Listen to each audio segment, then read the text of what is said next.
Assalamualaikum warahmatullahi wabarakatuh. Perkenalkan, nama saya Gaza Zahira Sofa dengan NIM G1C12508. Saya di sini mewakili teman-teman dari kelompok 2 mata kuliah agama yang beranggotakan Audiza Syauki, Aulia Artika, Gebrina Rizky Aurelia, Keisha Nur Sahara, Rifani Putri Romansyah, dan Siti Nur Hanifah. Pada kesempatan kali ini saya akan membawakan satu materi mengenai iman, Islam, ihsan dalam membentuk insan yang kamil. Kita tahu ada dua faktor internal juga eksternal yang bisa membentuk karakter kita. Faktor internal itu seperti nilai, kepribadian, juga kepercayaan. Faktor eksternalnya itu seperti lingkungan, keluarga, ataupun pendidikan. Nah, itulah aspek-aspek yang bisa membentuk karakter kita, gitu, teman-teman. Tapi yang jadi masalah pada saat ini adalah, terutama di era media sosial, ya, kita seringkali menemukan tantangan yang bisa melemahkan moral kita. Maka dari itu, pendidikan yang berbasis nilai agama sangat penting untuk kita miliki, untuk kita terapkan, supaya kita tetap bisa mewujudkan insan yang kamil di tengah situasi yang seperti ini, gitu. Jadi kita tetap punya integritas iman, Islam, juga ihsannya, gitu. Nah, tentulah permasalahan kali ini terhubung dengan materi yang akan saya bawakan, karena pada dasarnya Islam juga menekankan pendidikan karakter itu menggunakan 3 konsep utama, yaitu iman, Islam, dan ihsan. Pertama, kita akan menjelaskan tentang rukun iman. Rukun iman itu apa ya? Rukun iman itu 6 pokok. Ada 6 pokok keyakinan yang harus kita percayai sebagai umat Islam. Pertama, kita percaya bahwa Allah adalah satu-satunya Tuhan. Kedua, juga kita percaya adanya malaikat-malaikat beserta tugasnya. Lalu kita juga percaya kepada kitab-kitab yang Allah turunkan, seperti Zabur, Taurat, Injil, dan Al-Quran. Kita juga percaya kalau Rasul dan Nabi itu utusan Allah yang diberi tugas untuk menyampaikan wahyu.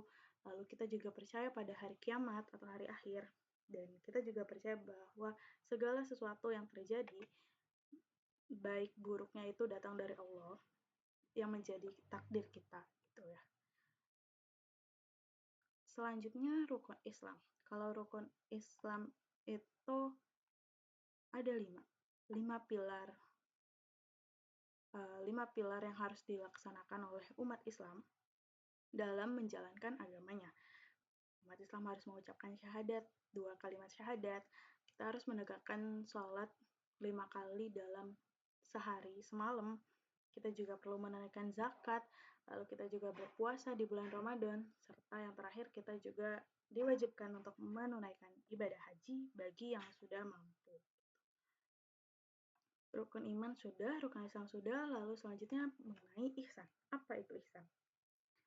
Ihsan di sini mencakup sikap yang tulus dalam setiap tindakan, di mana seseorang berusaha untuk memberikan yang terbaik dalam segala hal, baik hubungan dengan Allah Subhanahu wa Ta'ala maupun dengan sesama manusia. Nah, teman-teman, ihsan juga mencerminkan nilai keikhlasan. Gitu. Jadi bisa dibilang ihsan itu tingkatan tinggi. Jadi kalau ada seseorang yang sudah mencapai level ihsan, dia tuh saat melakukan kebaikan, dia tuh nggak mikir lagi, aduh aku nih mau sedekah 50.000, ada nggak ya yang lihat aku? Nol. Levelnya dia itu bukan di situ. Ibaratnya dia udah nggak mikirin itu lagi. Yang dia pikirin, yang ada di dalam hatinya adalah keikhlasan, dan dia tahu betul bahwa Allah melihat segala yang ia perbuat. Allah selalu mengawasi dia kapanpun, dimanapun, apapun tindakan yang dia lakukan. Jadi dia nggak mikirin, dia melakukan perbuatan bukan untuk dilihat oleh manusia yang lain, melainkan dia tahu bahwa Allah melihat perbuatannya, gitu. Nah, sehingga ihsan ini menekankan tentang keikhlasan atau tindakan seseorang berusaha memberikan yang terbaik, yang terbaik dalam segala hal. Jadi juga ihsan itu menggambarkan kedekatan seorang hamba dengan Tuhannya dalam melakukan amal perbuatan.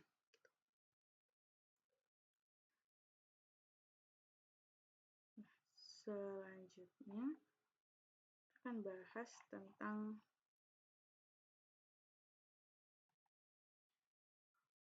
bagaimana cara mengintegrasikan nilai Islam, iman, dan ihsan dalam membangun kepribadian muslimah atau muslim di era digital.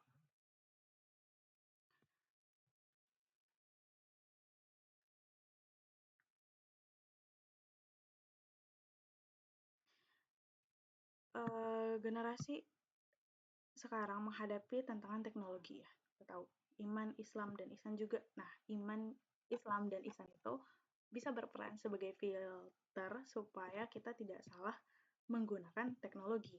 Tujuannya itu untuk membentuk kepribadian muslimah atau muslim yang kuat dan berkarakter gitu. Jadi peran iman, Islam, dan ihsan adalah untuk membatasi, untuk memfilter kita gitu.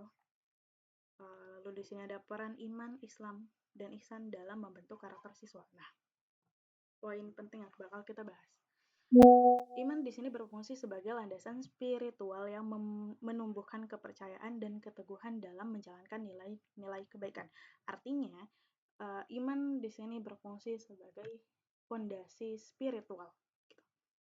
Islam memberikan pedoman moral atau aturan hidup yang jelas untuk membimbing perilaku siswa dalam kehidupan sehari-hari.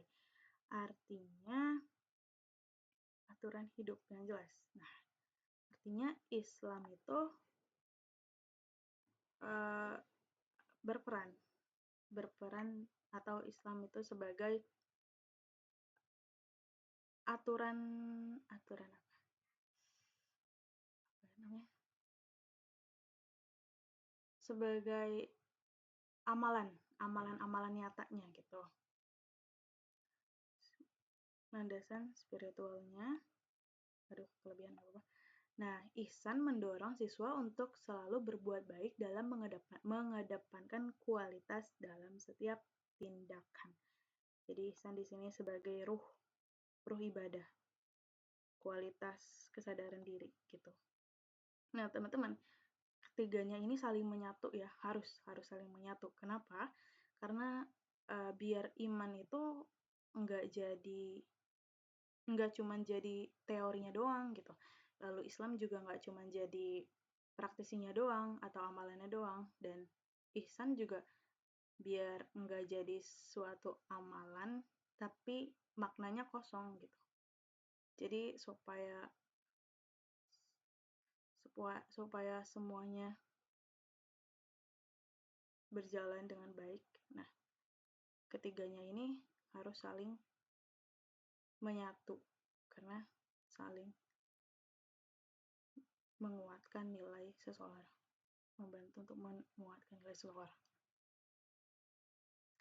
Kesimpulannya, nah, rukun iman, rukun Islam, dan rukun ihsan adalah 3 pilar utama yang saling melengkapi dalam ajaran Islam. Nah, itu dia maksudnya. Sebab hilangnya salah satu akan membuat keberagaman seorang muslim menjadi tidak utuh. Ini dia maksud saya di atas. Sebagai integrasi antara iman, Islam, dan ihsan membentuk pribadi yang seimbang antara aspek kognitif, afektif, dan spiritual. Dengan mengintegrasikan iman, Islam, dan ihsan, umat Islam diharapkan dapat mencapai derajat kamil, yakni pribadi yang paripurna atau sempurna, yang tidak hanya cerdas secara intelektual, tetapi juga matang secara moral, spiritual, dan sosial. Mungkin cukup sekian yang bisa saya sampaikan. Kurang lebihnya saya mohon maaf, dan saya mewakili teman-teman yang lain mengucapkan terima kasih. Wassalamualaikum warahmatullahi wabarakatuh.